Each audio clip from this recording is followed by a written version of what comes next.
What's up, y'all? Welcome back to the Us versus Them channel. I'm your host, Vince, and we're going to break down the main card for the upcoming fight night this weekend, Zhang versus Walker. There's really good opportunities to make money in this one, and I know I always say that, but I really do believe that in this time, so let's just get right into it. First fight we're going to break down is Mahashete versus Gage Young.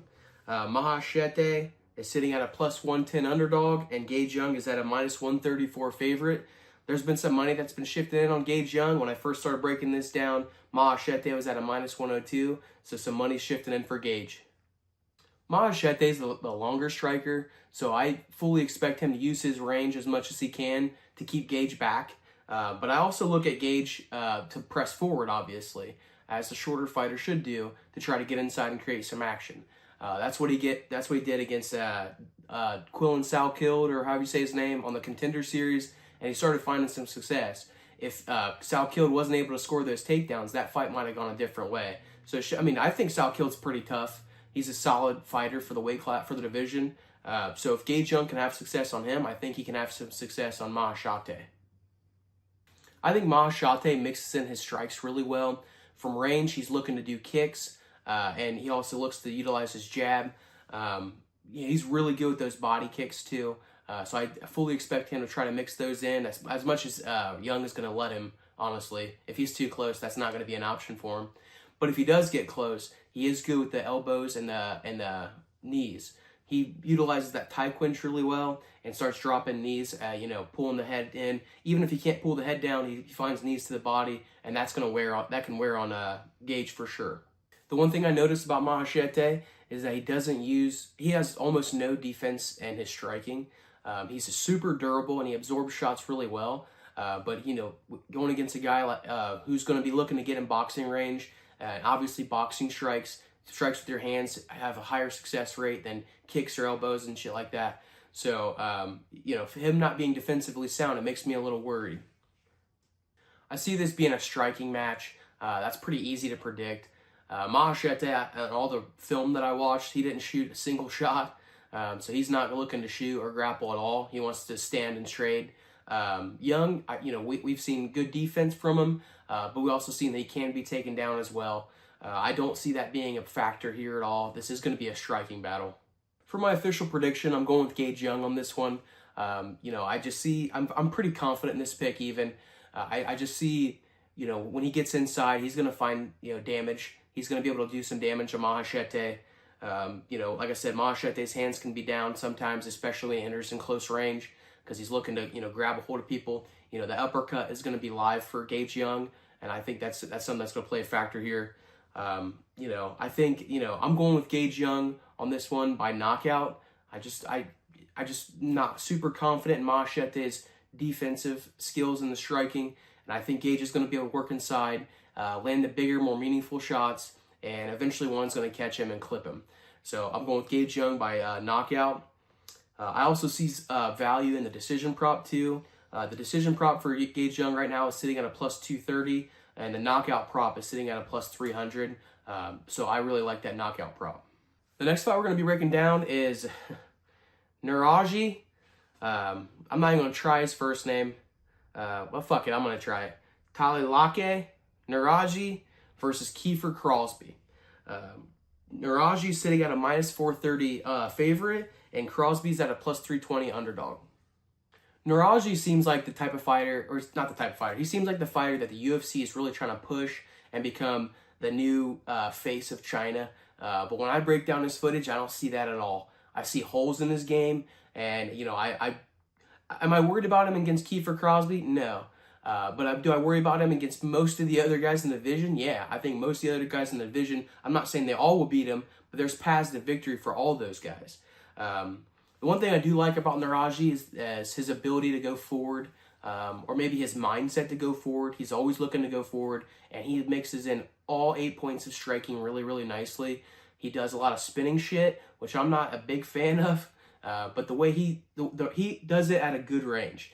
Not the Valentina Shevchenko range where she tried to throw a spinning kick, against the cage, against Grasso, and jumped on her back. That's crazy. That's when I really don't like spinning stuff. But Nuraji does use the spinning stuff at a range that he can find success, and he typically does.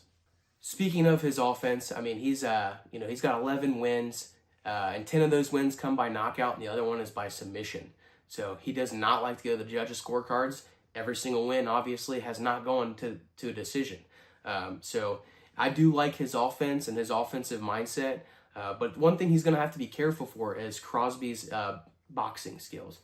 Crosby is basically, predominantly a boxer. He moves around like a boxer. He keeps a high guard. He moves his head. The way his footwork is like a boxer.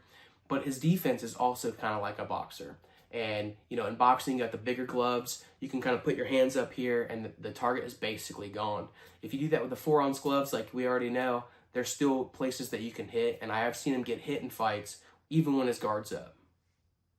I don't really like how Crosby doesn't utilize the range that well. Like I said, I feel like he just treats these MMA bouts like they're boxing fights.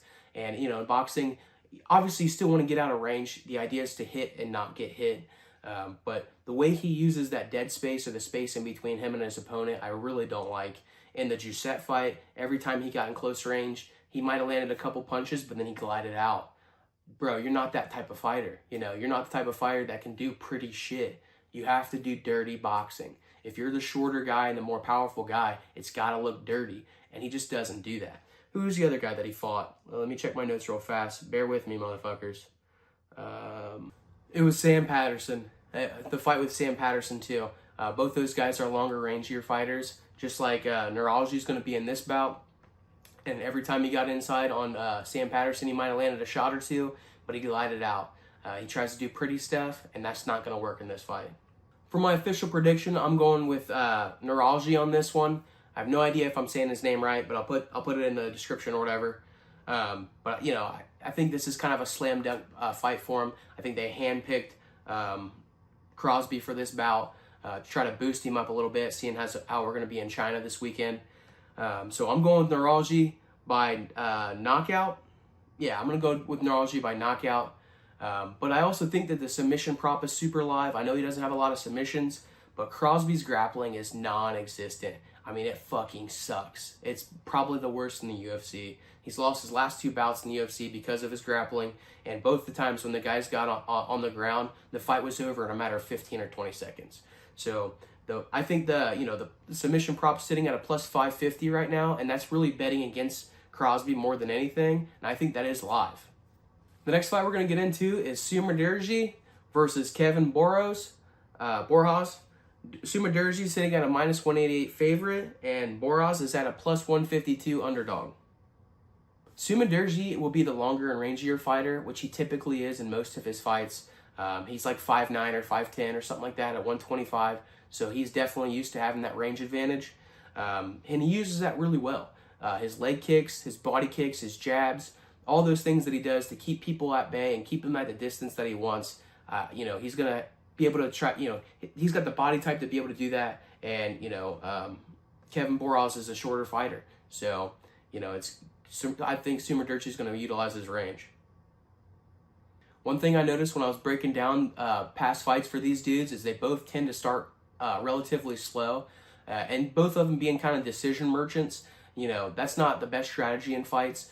I think the winner of this fight is going to be whoever wins the very first round. Whoever can win the first round is going to win the fight, so starting out fast is going to be crucial for both guys. I do like Borjas' toughness. We've seen him take damage and still move forward in fights against Joshua Van. Joshua Van was destroying his body. I think he set the flyweight record for body shots in a single fight, and he still couldn't finish Borjas, even though there's a couple times where it looked like he could have. So I really do like his toughness and his durability and his just grittiness to stay in fights. Both these dudes are lightning fucking fast. I'm telling you, in this fight, you don't want to blink or you're going to miss some action. I mean, they make fast people look like not fast. You guys get the joke. But, they're super quick with their strikes. Both of them have really slick jabs, really nice 1-2s. They set up a lot of their hands with the jab. Like I said, they're both really fucking fast, and I don't know who is the faster fighter, to be honest with you. I think Borjas has got a slight grappling advantage, just because, Sumerderji's got, the stigma attached to him because he's been submitted so many times in the past. that he's not a good grappler, and I'm not saying he's a good grappler, but I think he has worked on his grappling enough that he can keep himself safe now on the ground. We've seen him in past fights, recently where he gets taken down and he gets right back up. Who was that fight against? Mitch Raposo, where Mitch Raposo took him down over and over again. He won that fight. Surmadurci won that fight by split decision, but in my eyes, he won all 3 rounds pretty clearly, just based on damage alone. I mean, Mitch got 10 takedowns on him, and he had maybe a minute and a half total of control time just because he was popping right back up, fighting the hands, turning in, and finding a strike on the break. So I just don't think that Surmadurci's the stigma attached to him being not a good grappler, or that being a big hole in his game. I'm just not going to see that here, especially given the fact that Boros doesn't really look to mix in takedowns a lot. I think the difference maker in this fight, just given how they both fight relatively similarly, I think the difference maker is just going to be the frame of Surmadurci. He's got that big, long frame that he does utilize really well in the flyweight division, and I think Boros is going to have a really hard time getting through that and getting into the range where he can find his own strikes. So for my official prediction, I'm going to go with Surmadurci by decision. That prop is sitting at a plus 115 right now, which I think is a pretty fucking mid prop. It's not terrible, but it's not great either. I think there's more value, honestly, in the Boros money line at plus 152 than there is at a Surmadurci by decision. But like I said, for my official prediction, I'm going Surmadurci by decision. Next fight we're going to get into is Sergey Pavlovich versus Waldo Cortes-Acosta. Sergey is sitting at a minus 250 favorite, and Waldo Cortes-Acosta is at a plus 198 underdog. Listen, we all know who Pavlovich is as a fighter. I mean, he looks for those big power shots, and he looks to get guys out of there pretty quickly. If he doesn't get guys out of there quickly, like we saw in his last fight against Rosenstrike, he's going to look to mix in some wrestling because when he's on top of guys, especially guys that aren't very good at getting off bottom, he can conserve his energy really well and also conserve some of that power that he really leans on. If he's not able to find the quick knockout, I do see him trying to mix in some wrestling. Cortes-Acosta can sometimes be a little bit one-dimensional in his striking, but it seems like in his most recent fights, he's starting to get beyond that. I say he's one-dimensional because he looks for that big overhand right. He just slings out. I mean, he's just spamming those overhand rights out, and if you do that enough, eventually you're going to find your target, which he typically does. And, he doesn't really put guys away, but he's scoring a lot of points because he's landing the bigger shots in the round. So the one thing I also like about Cortes-Acosta, however you say his name, is he mixes it, or not mixes it, he has really good footwork. I think he's a former professional baseball player, so he's used to being a good athlete. He's not going to be plotty and waiting for shots like Pavlovich will be. We've seen in past fights with Pavlovich that he'll come out aggressively to start the fight, but one thing he's got to be mindful of is Cortes-Acosta's ability to counter-strike. I think it's really fucking underrated, his ability to counter-strike. Not something that people talk about a lot for him. So like if Pavlovich is pressuring forward, I think Cortes-Acosta can look for those counter strikes, and I think he'll have more success. One thing that's worrisome about Cortes-Acosta is his sole loss in the UFC against Marcos Rogerio de Lima. De Lima had him on his back for most of the fight. The takedown defense at the time was virtually non-existent, and given Pavlovich's more tendency to lean more on wrestling in his last fight, that is a little worrisome for Cortes-Acosta. But one thing we've seen with Cortes-Acosta is he's improved a lot in the takedown defense. Granted, he hasn't fought any wrestlers that are, anybody's as good as wrestling as Rogerio de Lima. This is going to be his toughest wrestler that he's faced. But I can see Cortes-Acosta defending the takedowns here. This is a big step up for Cortes-Acosta, but I think he has more paths to victory in getting this one done. I think his agility alone is going to be the biggest factor here, and obviously he's going to want to avoid those big power punches, especially early on in the fight. When those don't work, and I really don't think they will, he needs to he needs to use his takedown defense, because those shots are coming after that, for sure. If he can avoid the big power punches and the takedowns, I think Pavlovich is going to be turned into a sitting duck in this fight. And that's when we're going to see Cortes-Acosta start to pull away. Cortes-Acosta has become kind of a decision merchant, and I don't really see him getting the knockout over a guy like Pavlovich with his big fucking head. So I'm going with Cortes-Acosta by decision, and that prop is juicy right now, seeing as how he's underdog. That prop is sitting at a plus 500. So that's something that you can pepper into a parlay, and it can beef up a parlay a lot. You add 1 or 2 more legs to that parlay, and that's a nice parlay. Another prop that I like in this fight, last thing about this fight, is it going the distance. Both these guys, I guess Pavlovich is known for his ability to get the fight out of there, but he did go to decision in his last one, and like I said, Cortes-Acosta is a decision merchant. So, the prop for this to go the distance is at plus 164, and that's also a nice leg to throw in a parlay. The next fight we're going to get into is Brian Ortega versus Aljamain Sterling. Brian Ortega, I don't have in front of me. Brian Ortega is sitting at a plus 280 underdog, and Aljamain Sterling is sitting at a minus 370 favorite. Both these dudes have a similar style in the sense that they are really exceptional grapplers, and they're both pretty solid on their feet too. The way they grapple is pretty different though. Sterling's looking for control on top. Obviously we know Sterling. He's great at getting the backpack, and sometimes he can get a submission there. Other times he's just going to stay there in control. Ortega is a little different. I mean, he's looking for slick transitions. He's really fucking good at choking people out. His series of getting chokes is really good, whether that's from his back or from the top. He's looking at that jiu-jitsu and especially choking people out. Sometimes when you see two guys who are really good at grappling, they kind of cancel each other out and it turns into a striking fight. We've seen that before in past fights. That's not something that's super uncommon in MMA.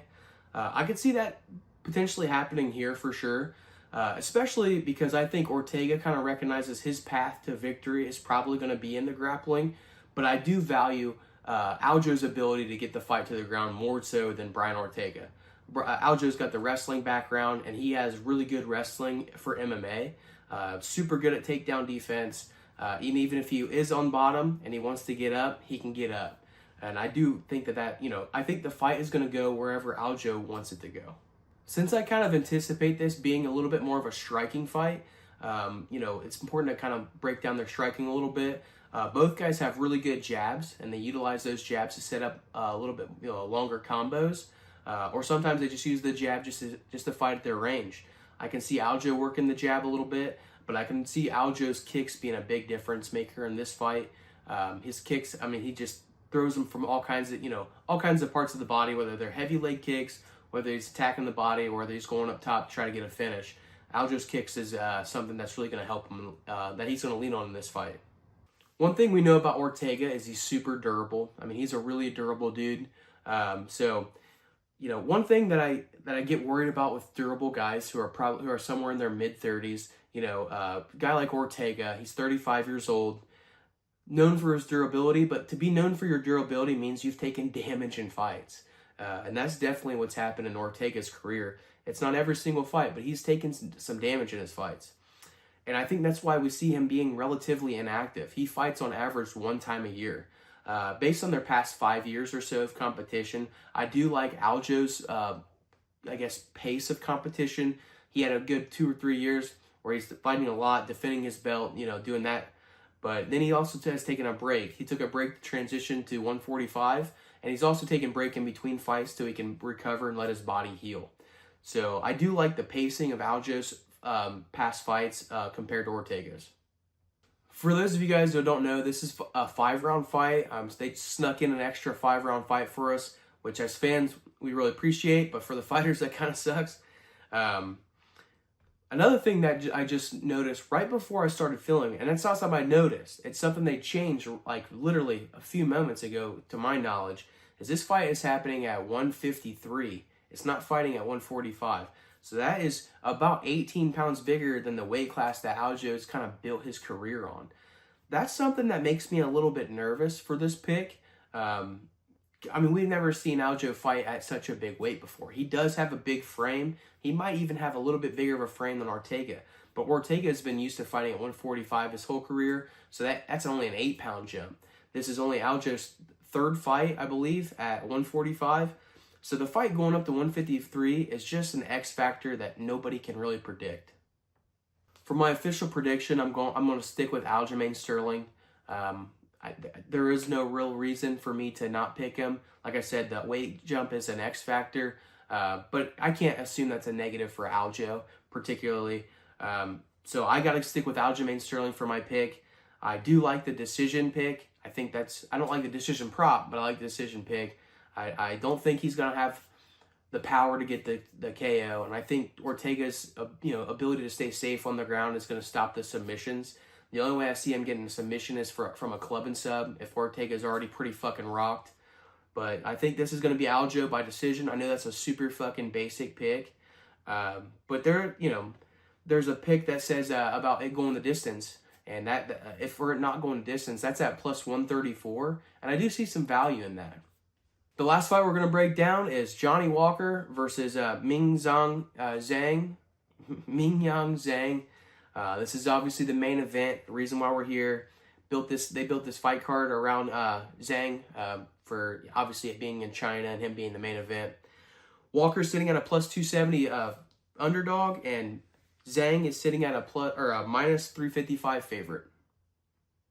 I'm not going to spend too much time breaking down Johnny Walker as a fighter.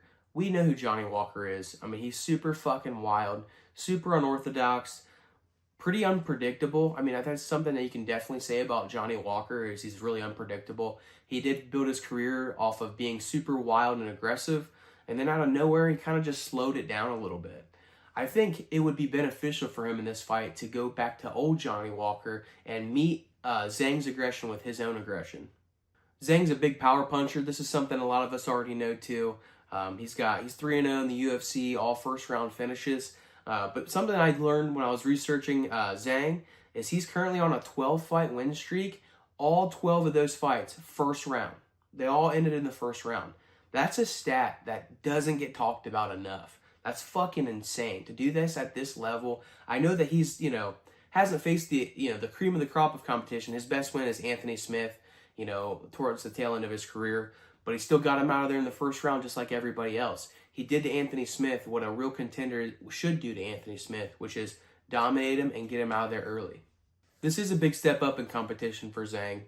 Johnny Walker is by far the most dangerous dude that Zhang has ever fought in his career. Nobody on the regional scene during that 12-fight first round KO streak, none of those dudes were even nearly as close to dangerous as Johnny Walker is. Obviously, the competition that he's faced in the UFC, not nearly as close as dangerous as Johnny Walker. So this is by far the biggest challenge that Zhang has ever had. There's honestly too many variables for me in this fight. The first variable in this fight is what will happen to Zhang if he goes to the second round, or even the third round, or the fourth round, or the fifth round. This is a 5-round scheduled fight, and pacing in a 5-round fight is really, really crucial. If you go in there and you're super aggressive and you get it done super early, you look like a hero. But that is a high-risk, high-reward fighting strategy.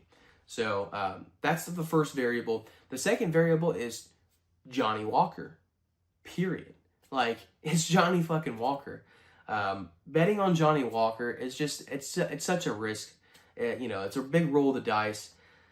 To be honest with you, I'm not touching this parlay or touching this fight at all for any parlay for this coming week. It's going to be an exciting fight. It's going to be a fight that the big winner is going to be the fans, because I do think Zhang, no matter what, is coming out aggressive, and Johnny Walker won't have any other option but to return to his old self and just start swinging wild. So you guys just enjoy this fight for as long as it lasts, or as short as it lasts. But I'm going to give you an official prediction, and my official prediction is I'm going to go with Zhang, and I got to go with him by knockout. I mean, I know that's also a super fucking basic pick. That line is sitting at minus 240, which is the biggest trash of the entire card. Walker's sitting at a money line of plus 270, and of any of the picks that I was looking at for this card or for this fight, that's the most valuable pick, because I do think they're going to eventually meet in the middle early in the fight and start swinging and trading wildly. And anybody can land that punch. So for my official prediction, I'm going Zhang by knockout. But I'm telling you guys, don't touch this in any parlay with a 10-foot pole. Leave it alone. That's all I got for you guys today. Stop by tomorrow so we can do. I can give you my official parlays. Like I said, I do see a lot of paths to making money this week, and I'm really excited to put that parlay together. I've done extra research this week compared to last week's, and we've done a lot of research here. So the amount of research that I'm doing, I'm really trying to get the monkey off our back so we can slam dunk a fucking parlay and get on the right side of the winning.